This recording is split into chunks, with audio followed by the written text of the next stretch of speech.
4వ అధ్యాయం. యేసు దేవాలయం నుండి బయలుదేరి వెళ్ళుచుండగా ఆయన శిష్యులు ఆ దేవాలయపు కట్టడములు ఆయనకు చూపించి వచ్చిరి. అందుకైన, మీరు ఇవన్నీ చూచుచున్నారు గదా, రాతి మీద రాయి ఒక్కటైనను ఇక్కడ నిలిచి ఉండకుండా పడద్రోయబడునని మీతో నిశ్చయముగా చెప్పుచున్నానని వారితో అనెను. ఆయన ఒలీవల కొండ మీద కూర్చుండి ఉన్నప్పుడు శిష్యులు ఆయన యొద్దకు ఏకాంతముగా వచ్చి, ఇవి ఎప్పుడు జరుగును? నీ రాకడకును ఈ యుగ సమాప్తికి నీ సూచనలేవి మాతో చెప్పుమనగా, యేసు వారితో ఇట్లనెను, ఎవడునూ మిమ్మును మోసపరచకుండా చూచుకొనుడి. అనేకులు నా పేరట వచ్చి, నేనే క్రీస్తునని చెప్పి పలువురిని మోసపరిచెదరు. మరియు మీరు యుద్ధములను గూర్చియు యుద్ధ సమాచారములను గూర్చియు వినబోదురు. మీరు కలవరపడకుండా చూచుకొనుడి. ఇవి జరగవలసి ఉన్నవి గాని అంతము వెంటనే రాదు. జనము మీదికి జనమును, రాజ్యము మీదికి రాజ్యమును లేచును. అక్కడక్కడ కరువులను, భూకంపములను కలుగును. ఇవన్నీ వేదనలకు ప్రారంభము. అప్పుడు జనులు మిమ్మును శ్రమల పాలు చేసి చంపెదరు. మీరు నా నామము నిమిత్తము సకల జనముల చేత ద్వేషింపబడుదురు. అనేకులు అభ్యంతరపడి ఒకనినొకడు అప్పగించి ఒకనినొకడు ద్వేషింతురు. అనేకులైన అబద్ధ ప్రవక్తలు వచ్చి పలువురిని మోసపరిచెదరు. అక్రమము విస్తరించుట చేత అనేకుల ప్రేమ చల్లారును.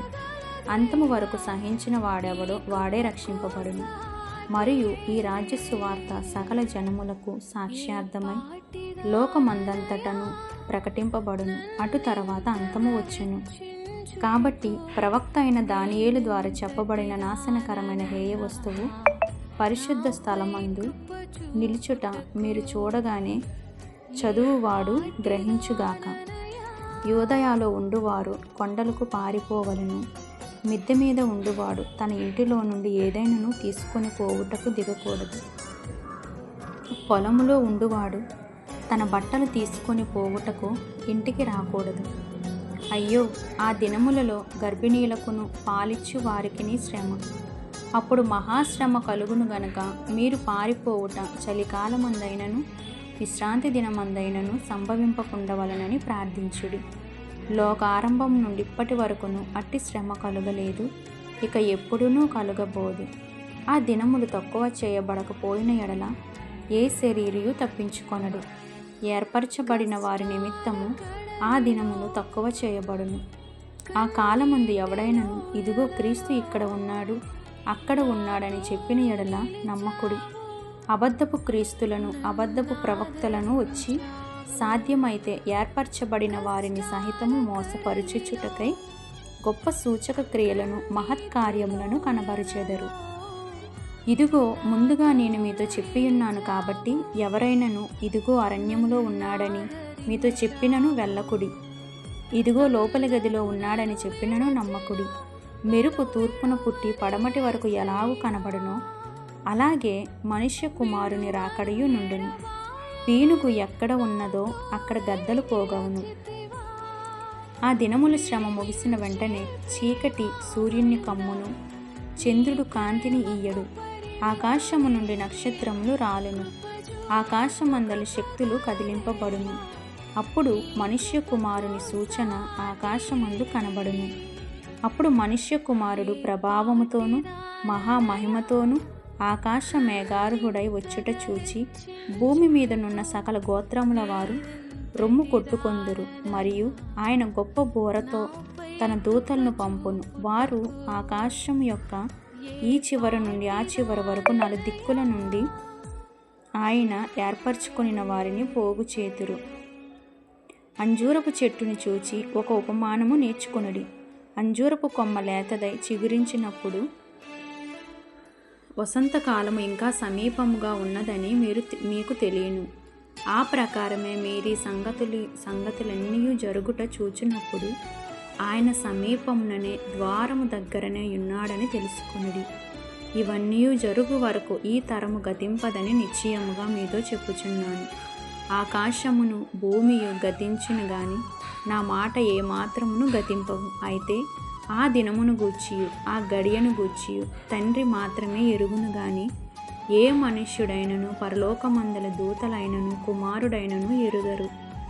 నోవాహు దినములు ఎలాగుండెను, మనుష్య కుమారుని రాకడయు అలాగే ఉండును.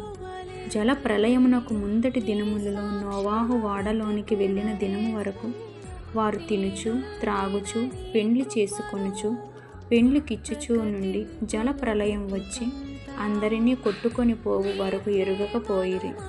అలాగుననే మనుష్య కుమారుని రాకడ ఉండును.